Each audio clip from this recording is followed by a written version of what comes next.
Hey guys, today we will talk about how to fix or how to solve the problem of something went wrong on the application of Snapchat. You will go to settings. Here you will go to apps, default apps, app settings.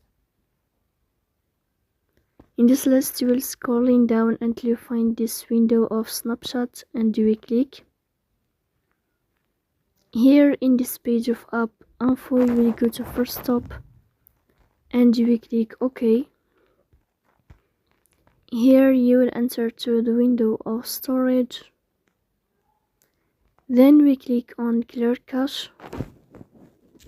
In the end you can turn off your phone and you can wait a moment to restart your phone again to fix that problem. So please don't forget to support us by like and subscribe. See you next time in another video and thank you.